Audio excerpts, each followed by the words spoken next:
빛나유. 안녕하세요. 빛나유 TV 매니저 이마영입니다. 네, 빛나유의 멤버 임승희라고 합니다. 네, 만나서 반갑습니다. 오늘은 어떤 얘기를 할 것이냐. 제가 요즘 치과를 다시 나가고 있습니다. 나오고 싶어서 나가는 게 아니고 어떤 이렇게 도움을 요청하시는 데가 있어서 그분이 자리 잡기까지 잠시 이제 나가고 있는데 그 병원 나가면서 또 이제 겪었던 일, 그리고 우리가 일상에서 나누면서 겪었던 일들을 통해서 느낀 바가 또 있어서 함께 나누고자. 오늘의 주제는 우리가 과연 이 대대함, 우리끼리는 대대함이라고 그러는데, 소위 잘 나간다는 이 사람들에게 우리가 이제 믿고 맡기는 것들에 대해서, 그것들에 대해서 이제 우러러보는 것에 대해서 저는 다른 생각을 하게 되어서 네. 그 의견을 나누고 싶거든요. 권위적이라는 말을 쓰잖아요. 이분은 참 그 분야에 권위가 있으셔. 그리고 이분은 그 분야에 어떤 큰 그 능력을 갖고 계셔. 이제 그런 믿음을 가지게 된 그런 어떤 능력치에 대해서 우리는 무한 신뢰하는데 요즘에 우리 삶 안에서 그것들에 대해서 다시 생각해 볼 수 있는 어떤 다른 관점에 대해서 이야기해 보려고 합니다. 예, 저는 이제 유퀴즈 보면서 그 생각을 많이 했는데, 네. 우리도 미리 예전 사전에 얘기를 한번 했었잖아요. 네, 맞아요. 유퀴즈를 볼 때 과거에 되게 좋았었던 건 할머니들하고도 그냥 자연스럽게 길 가던 대학생하고 네. 우리가 흔하게 나눌 수 있는 그 거리에서 나누던 얘기들이 우리하고 좀 상통하는 부분도 있고, 때론 저들만의 또 그런 에피소드들이 있으면서 그걸 보면서 이렇게 다르거나 혹은 이렇게 공감이 가는 얘기들에 대해서 많이 느꼈거든요. 그래서 그냥 그걸 보면서 뭔가 대단하게 우리가 있잖아요, 명언들처럼 훌륭한 그런 깨달음을 얻었다던가 그런 게 아니라 그냥 가볍게 우리가 그것들을 겪어보고, 또 어쩌다 살면서 문득 생각도 나기도 하고, 그냥 그런 우리가 살아가는 얘기들이었는데, 네, 맞아요. 근데 요새 유퀴즈를 보면 어떤 생각이 드냐면, 되게 유명하고 일명 제가 말하는 대대한 사람들을 데려다 앉혀놓고 얘기를 하는데 마치 나에게 가르침을 주려는 듯한, 난 그런 걸 좀 느꼈었어요. 선생님은? 저는 이제 유퀴즈가 좋았던 거는 말씀하시다시피 일상성과 진솔함 그 두 가지 맥락에서 굉장히 좋아했는데, 그리고 현장에서 막 걸어 다니면서 무거운 그 가방 메고 걸어 다니면서 갑자기 섭외를 하는 거잖아요. 그러니까 그 계획된 섭외가 아니고 길거리에 이렇게 가다가 누구랑 눈이 마주친다던가, 그러니까 열심히 하고 계시는 누군가에게 어깨 두드려가지고 그분과 이야기를 시작하는.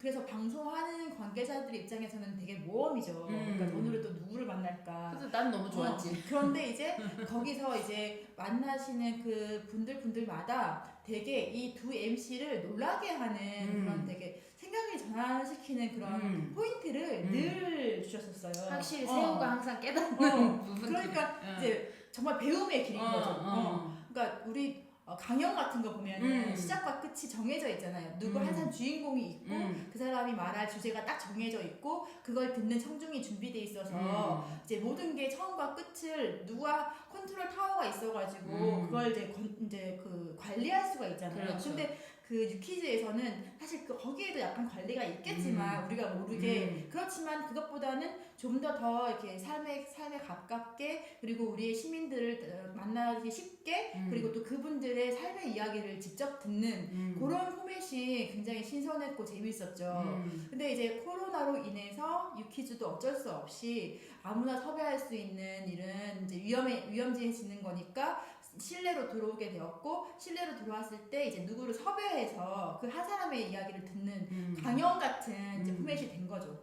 그래서 이제 우리가 강연 듣는 이유는 이제 어떤 굉장히 어떤 한 분야에서 잘 돼서 그 사람은 어떤 매뉴얼로 이렇게 했더니 이렇게 됐고, 그리고 내가 어떻게 대단해질 수 있었다. 그래서 그것들을 여러분들도 적용해 보시면 좋겠다. 이런 맥락이 많잖아요. 그렇죠. 네. 그런데 나는 그런 것들이, 그러니까 내가 가르침을 받고자 내가 직접 내 발로 찾아가거나 내 손으로 틀어서 보는 거지. 그거를 그렇게 생각지도 않았던 곳에서 좋았어.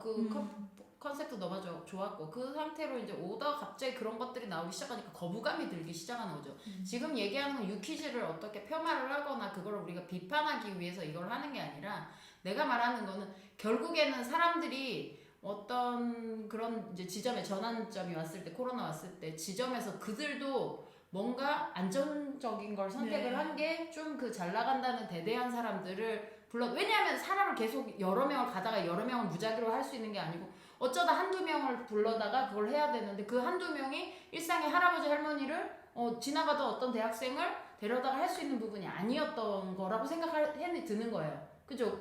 맞아요. 그렇게 할 거면 아무래도 그 사람들도 위험 부담이 있을 수 있으니까.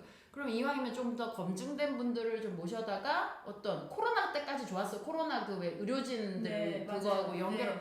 그런 것까지는 그러니까 좋았는데. 그 시기의 이슈에 접하는 사람들. 그렇죠, 그렇죠. 그것까지는 좋았는데 이게 점점 배가 산으로 가는 느낌이 드는. 그러니까 저는 금방 또 얘기 나오다 보니까 생각이 떠오른 게 그렇게 갈 것 같으면 그러면 유퀴즈도 어쩔 수 없이 코로나로 인해서 들어올 수밖에 없잖아요. 그러면 그들이 지향했던 일상성과 그 진솔함을 그 제일 중요한 두 가지를 가져올 거면 왜 거기 스텝진들 있잖아요. 그렇지. 그 스텝진들을 주인공을 만들어서 그러니까 들어올 수밖에 없었어. 그러면 그 안에 있는 사람들을 한 번씩에게 시선을 주는 거죠. 그렇죠. 이제 그 중에 괜찮은 게스트들 중에 어떤 분들이 있었냐면 그 피아노 조율사 네, 얘기하셨던 맞아요. 것처럼 좀 뭔가 일상에 우리가 볼 수 있는 분들이긴 한데 그거 있잖아. 오랜 시간 그 일을 꾸준히 오래 하셨고 그리고 그것을 이제 자기만의 방식으로 그분의 포인트 그거였어요. 자기가 그러니까 그 대단한 피아니스트가 이걸 이렇게 꼭 집어서 이렇게 조율해달라고 문서가 왔다는 거예요. 근데 그 보는 순간 가슴이 떨리고 난 이렇게 못하는데 처음에는 막 해보려고 했대요. 그렇게 그 음을 어떻게 하고 이 음을 어떻게 해보려고 했는데 도저히 안 됐대. 근데 자기가 하는 방법으로 바꿔서 원래 하던 방법을 바꿔서 그냥 그걸 이제 맞췄대. 근데 이제 공연을 이제 볼 때 그 공연 소리가 음악으로 안 들린대요. 이제 그 음을 눌렀을 때 내가 그 소리가 조율이 잘 됐는지 그거밖에 안 들리는데 근데 끝나고 나서 이제 그 커튼 뒤에서 부름이 왔다는 거예요. 그러니까 이 피아니스트가 이제 그거대로 했는지 안 했는지 뭐 따질까봐 이제 너무 쫄아가지고 갔더니 당신이 조율해준 게 너무너무 좋아가지고 정말 경의를 표한다 이런 말을 들었다는데 결국 포인트가 그거거든요. 그러니까 그 피아니스트가 주문한 게 있었어요. 이제 이렇게 해달라고. 근데 그거는 그 장인의 방법이 아니었던 거예요, 사실은. 그래서 자기 걸로 소화해서 이렇게 했잖아. 그러니까 그런 식으로 뭔가 그런 우리가 숨어서 잘 몰랐던 부분들을 그렇게 일깨워 주시거나 우리가 지나칠 수 있었던 부분들에 대해서 세세하게 잡아줬던 그런 것들이 오히려 유퀴즈의 매력이었는데 그런 게 아니라 너무 대대한 사람의 초점이 자꾸 맞춰지니까 나는 그런 프로가 없잖아요. 그렇게 서민들 대상으로 뭔가 맞아요. 이렇게 해주는 그게 없다 보니까 이거는 왠지 그런 느낌이 드는 거예요. 이 잘난 사람의 포인트를 맞춰줄 수밖에 없는 건가? 또 하나는 내가 여기서 병원을 나가는데 그 치과에서 이제 원장님이 어디를 다니시냐면 뭐 그런 자기들의 스승 병원이 있어요. 그럼 이제 거기를 간단 말이에요. 갔다가 이제 수련 받고 오시고 막 아니면 어떤 과정을 거치시고 거기서 이제 지내다가 수련이 끝나면 이제 개원을 하고 그런 그 닥터들이 굉장히 많이 왔다 갔다 하는 그런 치과래요. 그런데 그 치과에서 수련을 하고 오신 분이 하는 행동을 보니 내가 보기엔 도저히 용납이 안 되는 청결 상태, 매뉴얼, 어떤 진료 시술 순서. 왜냐면 내가 이 구역에서 어쨌든 20년을 봐왔기 때문에 수술도 20년 가까이 봐왔단 말이에요. 못 받은 애 15년은 수술은 봤다. 그러면 그 수술 안에서 과연 이건 맞는 건가? 의문이 들 정도로. 왜냐면 상식이 통하지 않은 방법들이 너무 많았던 거예요. 그러니까 이게 스킬의 문제가 아니라 깨끗한 청결 그리고 기본적으로 순서라던가 이게 해야 될 거랑 안 해야 될 거 뭐 이런 것들이 되게 말도 안 되게 엉켜 있는 거예요. 그래서 그 원장님하고 대화를 했어요. 이렇게 하시는 거는 나는 아니라고 본다. 그랬더니 그분은 지금 저는 그분에 비하면 자기가 이제 배우는 스승에 비하면 세 발의 피라는 거지. 그 양반은 한 번 더 심하다는 거야. 그러니까 그런 데서 어떻게 별 사고 없이 잘 되고 있대요. 그러니까 그 부분인 거예요. 아니 그러니까 나는 알아. 별 사고 이게 지금 이분은 일반인이잖아요. 그렇죠. 그러면 본인 느낌을 일단 얘기해봐. 이런 데서 진료를 받고 있어. 어떤 느낌이실 것 같아? 그러니까 치과에 들어가서 이제 저가 진료를 받을 때 앉아서 받는 게 아니라 저 누워서 받잖아요. 그렇지. 뭘 쓰고 받죠. 그러니까 진료 받는 그 모습이 굉장히 저는 그러니까 저항 불가의 상태로 치료를 받는 거예요. 그러니까 내과는 앉아서 그래도 뭐 여기 이렇게 짚어보고 하니까 내가 만약에 이 의사가 나한테 위험을 주려고 하면 내가 뭐 미치거나 뭐 이게 행동을 할 수 있지만 그 치과는 이거 뭐 다 가리고 여기만 이렇게 뚫어가지고 좀 그러니까 소리로 이제 가능한 그리고 나는 누워 있을 수밖에 없고 이걸 묶지는 않지만 정말 이제 내가 할 수 있는 의지가 다 사라지면서 치료를 받는 거죠. 어떤 분은 치과 의자에 누우면서 약간 사형장 끌려가는 기분이라고 얘기하시는 수술 분도 때랑 있어요. 좀 비슷한 그렇죠, 느낌이죠. 그렇죠. 예. 그러면서 근데 이제 그렇게 해서 내가 이분이 하는 대로 전적으로 내가 따라야 된다는 전제가 확실히 있는 게 나는 어떻게 이걸 고치는 건지 내지는 어떤 물을 쓰고 어떤 기구를 쓰는지 전혀 알 수가 없죠. 그러니까 당연히 깨끗하게 하는 건 당연한 거죠. 그렇죠. 근데 이제 현실을 좀 뭉그러뜨려 드리면 왜냐면 내가 치과를 지금 몸을 담고 있는 사람이 아니고 솔직히 내가 이 말을 했을 때 치과 쪽에서 아마 나를 잡아 죽이려고 할 수도 있을 텐데 모든 사람이 그런 건 아닌 건 확실하게 말씀을 드려요. 이건 정확하게 일부가 하는데 저 역시 20년 가까이 치과를 다니면서 어떤 걸 봤냐 정말 선생님들은 상상도 못할 정도의 더러움을 보고 살았어요. 이거는 보건소에 신고를 하고 싶다 할 정도. 근데 이런 치과가 꽤 있었단 말이에요. 또 오면서. 그러면 이 치과들에서 문제가 크게 일어났냐? 확실하게 말씀드리면 크게 문제가 일어나지 않았어요. 왜 그러냐면 구강 내 세균이 되게 그게 높아요. 세균이 일반 다른 데보다. 심하면 입속 세균이랑 변기통 세균이랑 오히려 입속이 더 심할 정도로 입속 세균이 생각보다 굉장히 높습니다. 우리 여러 가지를 먹고 이 입속이 그럴 수밖에 없는 환경이에요. 누나 똑같습니다. 나나 지금 보고 계신 분이나. 그런데 그 환경 속에서 우리가 이제 좀 지저분한 물건들이 들어갔을 때 대부분 생각보다 크게 문제를 일으키지 않는 경우들도 있습니다. 이거는 놀랍지만 사실입니다. 그래서 이런 생각을 할 수는 있어요. 이거를 그러면 조금 예를 들면 이렇게 생각해 봅시다. 내가 기구를 쓰다 기구를 떨어뜨렸어요. 그럼 그걸 새 걸 갖고 와야 맞겠죠. 그럼에도 불구하고 밑에 걸 주워서 쓴다 해서 선생님 입속에 엄청난 사건이 일어날 일은 생각보다 많지 않다는 거예요. 그렇죠. 그래서 이거를 이때 기로에 서는 거예요. 의료진 입장에서. 내가 이걸 새 걸 꺼내 쓰는 게 매뉴얼이고 이렇게 하는 것이 도덕적으로 깨끗한 진료를 해드리는 거예요. 그러면 나라는 사람은 어떻게 하느냐? 대부분의 의료진은 새 걸 갖고 옵니다. 그런데 그렇지 않은 의료진이 분명히 존재하고 그것이 맞다라고 얘기하는 의료진도 존재한다는 겁니다. 뭐 항상 모든 게 다 좋지는 않잖아요. 아닌 것들도 분명히 있다라는 거죠. 그리고 모든 곳에서 항상 최고의 진료를 할 수는 없습니다. 최선을 하는 거지. 그러니까 완벽하진 않아요. 100%. 그렇지만 최대한 환자에게 피해가 덜 가는 방향으로 하려고 노력하는 분들이 굉장히 많다는 거죠. 근데 그럼에도 불구하고 그렇지 않은 걸 본 이 똑똑한 의사분이 뭐라고 얘기를 했냐면 별 문제가 없이 잘 쓰고 있지 않냐 라고 나한테 얘기를 하는 거예요. 나 그 순간 나 뒤집어졌거든요. 그러니까 그게 하나의 이론인 것처럼 그러니까 하나의 그게 학문인 것처럼 그러니까 그렇게 할 수도 있어. 그러니까 이론상 틀린 말은 아니에요. 그럼에도 불구하고 우리가 도덕적으로도 진료에 임해야 되잖아요. 우리가 단순히 그런 거 선서하실 거 아니야 거기서. 그럼 선서하실 때 그걸 그냥 도덕적으로도 분명히 그 선서 내용에 들어간단 말이에요. 그러니까 우리가 필요한 조치를 취할 때 단순히 매뉴얼로만 이 사람을 기계로 보고 우리가 기계를 고치는 사람이 아니라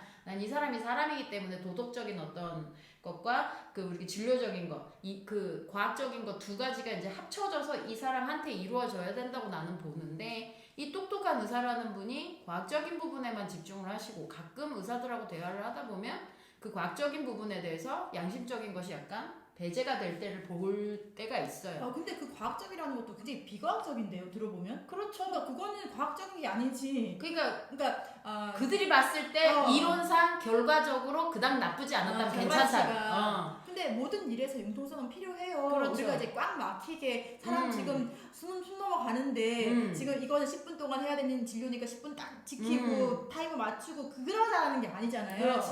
그런데 우리가 모든 진료와 내지는 그러니까 진료를 떠나서 그러니까 사람의 삶에 관련된 일, 생명에 관련된 일에서 청결은 어떻게 전제돼야 되는 일이잖아요. 그렇죠.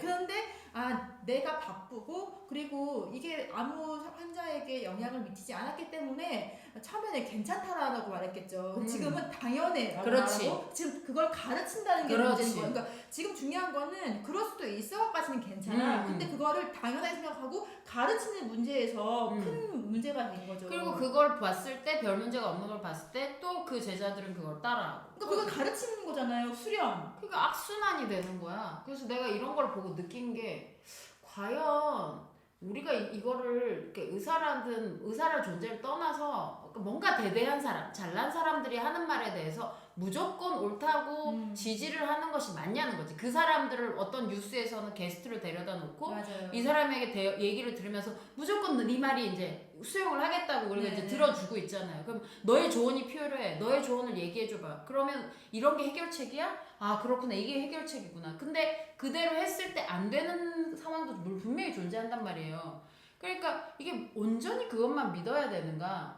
그래 나의 뭐랄까 내 스스로 그것을 걸러서 들을 수 있는 나의 공부도 필요하지 않을까? 그럼요. 그러니까 제가 그 윤종신 얘기가 딱 생각나는 게 윤종신이 그런 말을 자주 했더라고요. 자기도 그러니까 음악을 오래 했잖아요. 그런 사람들이 오래 한 거에 대한 어떤 경험치나 또 전문성은 당연히 있는데 그러니까 음악이라는 게 전문성은 당연히 기반이 되는데 오래 하기 힘든 직업이잖아 사실은. 그런데 윤종신은 그 50이 넘도록 계속 하고 있어. 그리고 그 갑자기 1년 동안 막 몸을 떠나버려. 그러니까 음악인 중에서도 음악인 거죠. 그런데 그 사람이 하는 말 중에 자기는 끊임없이 강연에 섭외가 들어온다는 거예요. 그래서 강연 나오셔가지고 정말 음악에 몸담고 계시지만 그 안에 많은 철학들이 있으니 우리 관객들한테 가르침을 달라는 섭외가 들어오는데 자기가 라디오스타의 MC로 나갈지언정 강연만은 못한다는 거야. 그러니까 그거 왜 그러냐니까 사람이 시시각각으로 생각이 변한대요. 그러니까 2년 전에 내가 막 설파를 했어 이 얘기를. 근데 난 2년 후에 그 생각과 반대로 살아가고 있는 자신을 발견할 때도 있는 거예요. 그러면 그걸 누가 책임지냐는 거지. 그러면 그 당시 2년 전에 그걸로 막 깨우쳐가지고 이 젊은이들 내지나 그 듣고 있는 뭐 엄마들이나 막 너무너무 그 무대에서 삶을 막 힘차게 살고 있어. 그런데 2년 후에 윤종신은 다른 삶을 살고 있네? 그러니까 윤종신의 삶은 내 삶이 아니잖아 사실은. 근데 동일시해버리는 경우가 있을 것 같아요? 없을 것 같아요?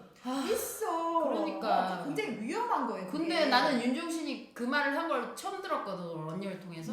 그런데 확실한 거는 그가 얼마나 용기 있는 자인지 나는 진짜 너무 박수를 보내고 싶다. 그래서 내가 윤종신 좋아하는 거거든. 내가 아직 깜이 안 된다는 거잖아. 그러니까 뼈 때리는 말이 그러니까. 거예요, 그러니까 그렇게 강연 나와서 내가 낸대하는 사람들이 정말 알아야 될 내용인 거야. 내가 달라질 수 있다는 거. 이게 너무 마음에 드는 게 나는 이거를 언제부터 겪었냐면 카페를 13년을 했잖아요. 하면서 첫 해에는 내 스스로 나의 대대함에 공부돼서 그러고 봤지 옆에서 봤어요. 가오잖아요. 이 어깨가 가빠가 내가 한마디 하면 모든 게 다 끝난다. 나는 그 삶을 살아봤거든. 그리고 그렇게 살면서 어떻게 살다가 내가 자빠져도 봤어요. 그 자빠진 것도 봤어요 옆에서. 보면서 내가 달라지면서 어떤 걸 겪게 됐냐면 내가 많이 갖고 있던 가오, 어깨, 가빠 이런 거 있잖아요. 슬슬 내려놓으면서 뭘 하게 됐냐면 옛날에는 교육생한테 너 들어 내 얘기. 이게 주였다면 그 다음부터 뭘 하게 됐냐면 너 얘기는 어때? 너는 어때? 라고 물어보는 네 생각은 어때? 내가 이렇게 가르쳤는데 너 잘 생각해봐. 내가 너를 설득하고 있어. 난 너한테 가르치려는 게 아니야. 그러면 네가 봤을 때 이렇게 돼 이게 신빙성이 있니 없니? 봐봐라. 내가 찍어서 이렇게 했을 때 이렇게 나왔다. 넌 어떤? 이게 되네요. 그래 이게 되지. 근데 넌 한 번도 이걸 해볼 생각이 없었지. 왜? 왠지 아니? 너는 위에 언니가 시키는 대로 했었어야 되고 그 선배 따라 말을 그냥 강요대로 했어야 되고 네가 틀려요 아니에요 왜 그래요 라는 반박을 한 번도 해본 적이 없지 않니. 그러니까 무섭죠. 말하려고. 근데 나는 너한테 기회를 줬어. 그래서 네가 의심이 나는 부분이 있으면 네가 나한테 얘기해주면 나는 그거에 대한 증명을 할 거야. 그래서 우리 대화는 그런 식으로 흘러가다가 갑자기 이 아이가 너무나 새로운 방법을 하는 거야. 그래서 너 그거 어떻게 생각했니? 야 나 소름 돋는다. 난 네가 하는 거를 다른 애들한테도 알려줄게. 그렇게 해서 이거는 그래서 다른 선생님 알려줄 때 이건 사실 몇 년 전에 그 선생님이 했던 건데 하고 알려줘. 결국 그게 협업이거든요. 그렇지. 예. 근데 그렇게 했을 때 뭐가 되냐면 이 아이들이 그냥 강의 들으러 온 줄 알았는데 쌍방 계속 상호작용을 하고 있죠. 자기 얘기를 할 수 있는 거예요. 그러면서 어떤 아이는 이런 얘기를 했어요. 자기가 유산을 4번 정도 했다. 그랬니? 너 너무 힘들겠다. 나도 옛날에 어렸을 때 뭐 약을 잘 먹어서 유산을 한 적이 있었는데 그래서 그 얘기를 한 거야. 그러면서 이제 그 아이하고 이제 소통이 되면서 그 아이가 그걸 내려놓으면서 자기하고 뭐 자기 이제 강의하면서 했던 것도 이제 흡수해서 뭘 깎고 우리는 하는 직업이니까 깎고 하는데 이 아이가 이런 것들을 조금씩 내려놔야 내가 말하는 게 몸속에 들어가니까 나는 그의 얘기를 자꾸 들어주는 거고 이 아이도 얘기하다 보니까 지속 얘기를 하고 그러면서 우리가 나도 참 그런 게 힘들었었는데 어떤 선생님이 와서 그 다른 선생님의 에피소드를 들었다가 나는 또 내 고민이 큰 고민이 아니구나 하고 접은 적이 있었다. 어떤 선생님이 와가지고 그러는 거야. 자기가 많이 뭔가 다르다는 식으로 얘기하고 뭐가 다른가 했더니 네. 선생님 딸내미가 죽었대. 우리 큰아들 작은 아들하고 동갑이었대. 1학년 때 왔던 애인데 걔도 1학년 어머 1학년이야 나도 1학년이야 그랬구나. 근데 좀 다르대. 뭐가 달라? 그냥 그런가 뭔가 이상한가 그리고 장애가 있나 이러고 넘어갔는데 사실은 죽었어요 이러는데 어머 강의하다가 나는 시겁했잖아. 근데 또 표정을 못 그거 하고 아 그랬구나. 아 그래 내가 참 해줄 말은 없고 안타깝고 너무 미안하다. 내가 괜히 물은 것 같아서. 그리고 이제 그 얘기를 하고 그리고 이제 강의하면서 그 얘기를 했어. 근데 이런 것들이 나쁘고 좋고를 떠나서 내 얘기를 할 수 있고 내 거를 털어놓는 상태에서 뭔가 마음이 약간 유해지는 어떤 그 지점이 왔을 때 네. 어떤 강의를 집어넣어 주니까 이 아이들이 빨리빨리 흡수하는 걸 느꼈거든요. 결국은 그 사람이 그러니까 이걸 들을 준비가 됐냐는 거예요. 그렇죠. 그래서 강의를 오자마자 자 1번 이거고요 하고 얘기하잖아요. 우리 처음에 잡담부터 시작해요. 강연이 그런 식이잖아요. 그러니까 지금 청중이 들을 준비가 됐는지는 점검하는 시간도 없어요. 그것이 사실 동의해서 왔긴 왔지. 그 사람이 인기가 많고 너무너무 좋아하는 그러니까 그 뭐 대표적인 인물이니까 그래서 너무너무 듣고 싶겠죠. 그렇지만 그런 나같이 관심 없는 1인 이 사람들을 설득시켜야 되는 게 어떻게 보면 되게 그렇죠. 어려운 건데 강연이 아니라 난 설득이라고 봐요. 그런 그러니까, 것들이. 내가 그 사람에 대한 지식이 전혀 없어. 정보가 없는 상태에서 단지 15분 안에 그 이야기를 통해서 내가 설득이 되면 그게 되게 좋은 강연인 그쵸? 거죠. 그런데 이제 우리가 그런 내가 들을 준비나 또 그리고 이 사람이 내가 들을 준비가 되어 있든 안 되든 중요하지 않고 이 사람은 단지 그 분야에서 권위 있는 사람이기 때문에 우리가 듣는 청중은 당연히 준비돼 있다라는 어떤 전제에 의해서 이게 흘러간다는 게 중요한 포인트 같아요. 그러니까 많은 사람들은 그거 생각도 무슨 들을 준비? 무슨 이런 생각을 하는 거지. 당연히 들어야지 네가 이 사람 얘기를 그래야지 네 인생에 도움이 되고 그리고 이 사람 살아온 방식들을 네가 따라 해봐. 그래야만 네가 네 삶이 윤택해지고 성장해 라는 전제 하에 이게 시작된다는 거예요. 그래서 나는 그 얘기는 해. 네가 나를 따라 하는데 일단 처음엔 내가 너에게 매뉴얼을 주고 이대로 해야 하는 걸 가르칠 거야. 그런데 하다가 해보다가 네가 더 좋은 방법이 있으면 그걸 바꾸면 돼. 그러니까 그 부분이에요. 그러니까 내가 할 때 그러니까 모든 교육에는 그 선생이 이제 제안하는 게 있잖아요. 근데 그 선생을 잘 만나야 되는 게 이 선생이 그 제안하는 방법 따라 하다가 그것보다 내가 하는 중간에 내가 그걸 더 쉽게 하는 방법을 발견해서 만약에 그리고 내가 그 사람이 가르쳐주는 방법은 아니겠지만 내가 내 스스로 나를 잘 알아. 나는 이렇게 하는 게 더 편한 점을 알고 있어. 근데 그걸 바꿨어. 그런데 그 바꿔서 결과물 약간 좀 안 좋게 나왔어도 이거를 이 바꾼 거를 인정해주는 선생을 만나야 돼요. 그렇지. 그리고 거기서 이걸 좀 해보겠니? 뭐 덧대준다. 너 우리가 조언을 해줄 수는 있겠지만 어쨌든 넌 틀렸어라고 얘기를 하는 거는 아니라고 보기 때문에 내가 생각하기에 이 대대한 사람의 입장에서 이 대대한 자들이 손을 내밀 때 내 게 좋은 거거든 따라해라기보다는 내 건 어떠니 하고 물어주는 이 대대함이 있어야 되는데 그러니까 질문인 거죠. 질문. 근데 나는 그런 거 없이 항상 그들이 내게 맞아. 치과에서는 항상 봐요. 왜냐면 원장님이 하는 건 법이야. 이대로 해야 돼. 그럼 얘네들한테 한번 물어보거든. 너 거기에 대해서 반발을 해보는 건 어떻게 생각하니? 원장님 그거 왜 그렇게 해야 되는지 한번 물어보진 않았니? 그러니까 그거 어떻게 물어봐요? 다 그렇게 얘기해. 그런데 그렇게 신뢰했던 그 닥터 선생님들 중에 일부가 우리가 기대했던 그런 전반에 우리가 가장 기본적으로 지켜야 됐던 것들을 무시하고 사람이 멀쩡했다라는 거 이유로 그게 일원화시키고 그걸 학습해주는 그걸 하고 있다는 거가 근데 이거는 이제 비단 굉장히... 원장님 잘못이라기보다는 이런 것도 있어요. 원장님은 그런 거에 대해서 잘 몰라. 스태프들이 알아서 깨끗하게 청소를 하고 있겠거니라고 생각을 해요. 아. 안 좋은 원장님도 물론 있지만 좋은 원장님 너무 많은데 그 좋은 원장님 중에 나쁜 스텝이 있는 경우가 있단 아, 말이에요. 나쁜 스텝. 그러니까 우리가 여기 나쁘다라는 표현이 그러니까 우리가 도덕적으로 봤을 때 그런 청결도를 유지하지 않는 그걸 얘기하는 거예요. 그러면 그렇게 했을 때 걔도 똑같이 얘기해요. 전에 그 원장님하고 이렇게 썼는데 별 문제 없었어요. 별 문제가 없었죠. 없었을 수도 있어요. 근데 중요한 건 내 양심상 나는 그러고는 못 산다는 거죠. 그런데 중요한 거는 그러니까 아무 문제 없었죠. 근데 이 스텝이 자기 몸에 자기가 이 벌릴 일이 많이 있을 거 아니에요. 그분도. 그러면 그러면 그렇겠지. 그러니까 그 처치를 과연 누구한테 맡길 거냐는 거예요. 안 맡깁니다. 저. 네, 스스로 하든가 아니면 음. 신뢰하는 뭐 다른 이제 스텝이 있을 수 있는데, 그러니까 결국 무슨 말이냐, 자기 일이 아니기 때문에 그런 사단이 벌어진다는 거예요. 그렇죠. 그러니까 모든 관점이 내 관점이 아닌 거예요, 이거는. 그래서 그런 것들이 되게 나는 뭐라 그럴까 우리가 꼭 누군가 대대하고 잘난 사람들의 말을 들어야 되냐 나보다 좀 더 잘나 보이는 나보다 좀 더 돈을 많이 버는 나보다 좀 더 지위가 높은 그 사람의 말을 무조건 믿어야 되느냐 나는 그걸 얘기를 하고 싶은 거죠. 그러니까 피드백이라는 게 내지는 또 우리가 어떤 일을 할 때 대화를 하잖아요. 근데 어떤 일을 할 때 대화하는 경우는 거의 없죠. 지시를 받죠. 그렇지.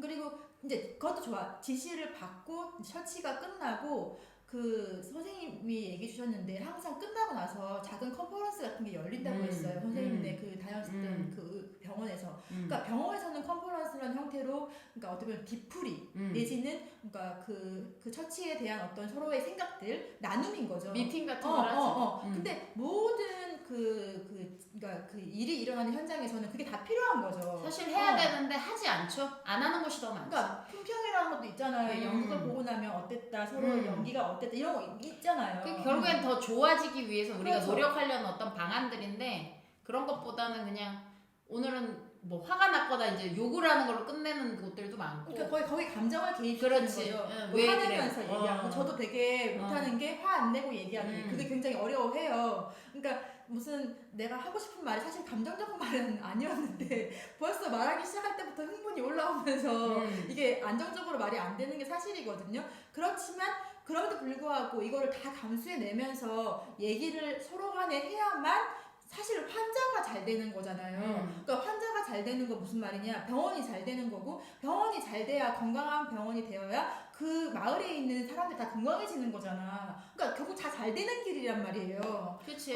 그 결국에는 내가 아는 그자가 대대한 그자가 이걸 해줘야 된다는 거지. 자기가 먼저 숙여야 된다는 거지. 근데 그런 데는 잘 없으니까 일단은 내 생각에는 우리처럼 어쨌든 아래쪽에 있는 사람들은 그것들에 대해서 무조건 우러러볼 것이 아니라 좀 더 객관성을 가지고 내가 가진 지식안에서 그를 판단해보는 것도 이건 전혀 나쁘지 않다고 그렇죠. 나는 보는 거죠. 판단이 사실 필요해. 그러니까 자신만의 점검. 그러니까 예를 들어 봅시다. 그럼 우리 교회 다니는 담임 목사님이 있으셔. 설교를 하셔. 그 목사님 되게 신뢰를 하죠. 하지만 어떤 부분에서는 동의할 수 있지만 어떤 부분에서 동의가 안 돼요. 근데 저 같은 경우는 동의 안 되는 거에 대해서 저는 나는 여기까지는 동의가 되지만 동의되지 않는다는 걸 오픈해요. 근데 그러니까 오픈하는 것도 굉장히 또라이라는 소리 많이 듣죠. 근데 오픈하지 않는 분위기도 있어요. 이것도 일종의 수련이에요. 그런 오픈을 해보는 것도. 정말 그게 수련이에요. 그러니까 엄한 거 가르치는 게 수련이 아니라 직접 해보는 거. 내가 생각하고 판단한 걸 사람들한테 까발리는 거 이거 수련이거든요. 저 같은 경우에도 제가 했는데 뭔가 잘못이 있으면 저는 다음에 똑같은 다른 동영상을 올릴 때 제가 했던 그 부분은 뭔가 오차가 있고 오류가 있는 걸 발견하게 돼서 연구 결과상 이거는 저는 비추하고 싶네요. 그러니까 윤종신이 말한 것처럼 내가 변한다는 걸 알기 때문에 내가 틀렸다고는 좀 달라졌다는 거에 대해서 그냥 밝혀버려요. 그렇죠. 그러니까 지금 2021년 3월 1일 지금 우리도 이렇게 말하는 이 내용이 요까지라는 거예요. 그러니까 내일 3월 2일에는 우리가 또 다른 말을 할 수 있다는 전제하에서 이 순간을 말하는 거야. 그렇지. 그 진리는 있겠지. 그 안에 뭐 우리가 말했던 그런 청결도나 도덕적인 부분이나 윗사람이 손을 내밀어 줘야 된다던가 이런 것들은 항상 세상 진리겠지만 거기에 뭐 다른 조그마한 것들이 또 달라질 수 있겠죠. 그러니까 선생님들도 스스로 그런 것들을 받아들일 때 여기까지 그럼 요 다음은 좀 더 내가 받아들일 순간이면 그때 받아들이시면 되거든. 그렇죠. 그러니까 오늘의 포인트는 사실 그거예요. 그러니까 이제 우리가 대단한 사람들의 이야기를 듣지 말라는 얘기가 아니라 들을 수 있는데 듣고 나한테 영양분이 되죠. 그러니까 그 영양분을 받아들일 때 모든 영양분이 종합 비타민은 아니잖아. 거기서 A, E가 나는 좀 아닌 것 같아. 그럼 그거 빼라는 거예요. 그렇지. 빼고 내가 동의되는 부분에서 살을 붙이고 내화시켜서 내 걸로 그렇지. 가져가면 그 강연은 상대한테 너무너무 100점인 거죠. 맞아요, 맞아요. 그러니까 판단이 반드시 들어가야 됩니다. 그러니까. 그 판단하는 거에 대해서 내가 이걸 판단해도 될까? 왜냐면 의사 선생님, 원장님이 이렇게 하라고 했는데 그 상담쌤이 상담할 땐 이렇게 하라고 했는데 내가 이걸 판단해도 될까라는 생각으로 사실 떨어요. 두려워서. 그런데 떨리겠지만 자신의 생각이 사실 그러니까 자기 자신을 신뢰해야 합니다. 그러니까 틀릴 수도 있겠지만 언제 우리가 내면에 힘이 생기냐면 자기 자신의 생각에 응원해 주는 것. 내가 사실상 응원받을 일이 별로 없잖아요. 그러니까 저 같은 경우는 만약에 뭐 미술 작가를 하잖아요. 그러면 이 사실 되게 이름은 멋있지만 끝도 없이 평가받는 일이기도 하지만 누가 맨날 나보고 오라고 하지도 않아요. 그리고 뭐 매일 뭘 팔리지도 않아요. 그러니까 혼자 막 이렇게 치열업을 막 해야 돼요. 그러니까 발끝에서부터 머리끝까지 영혼까지 올려서 이 치열업을 해야 되는 말이에요. 그래서 내가 항상 이렇게 나 스스로 응원을 해줘야, 후원을 해줘야 살아갈 힘이 있거든요. 그런데 여러분들하고 다른 건 뭐냐면 여러분들은 동료가 있어요. 저도 동료가 있지만 이 예술가들은 굉장히 그러니까 따로 것들이 많아요. 하지만 병원이라는 그 공동체 안에 보면 그 동료들이 있잖아요. 근데 그 동료 안에서 어떤 진리처럼 내려오는 그 알 수 없는 여기에 찬물 담궈야 돼. 이거에 대해서 토론할 볼 요지는 있다는 거죠. 그렇지. 판단해볼 여지가 있어. 토론이 주는 것 같아요. 갑자기 이걸 굳힐 때 왜 찬물이 왜 담궈? 이런 거죠. 그러니까 그 당시에는 그 실장님이나 원장님 계셔서 말 못했다 그러면 옆에 좀 이렇게 친하거나 마음이 통하는 누구하고는 그거에 대해서 얘기해 볼 수가 있는 거죠. 그렇지. 왜 담궜지? 니는 알고 있냐고. 우리 한번 물어볼까? 이렇게. 혼자는 두렵잖아. 그러니까 같이 토론해보고 같이 질문해보고. 그렇지. 우리 카페 같은 경우에도 그런 사람들이 토론하고 질문해 볼 수 있게 올린 거니까. 그래서 그런 것들에 대해서 선생님들도 한번 마음을 열고 그 부분을 다가가 보셨으면 좋겠어서 네. 오늘은 여기까지만. 너무 길어. 네, 맞아요. 네.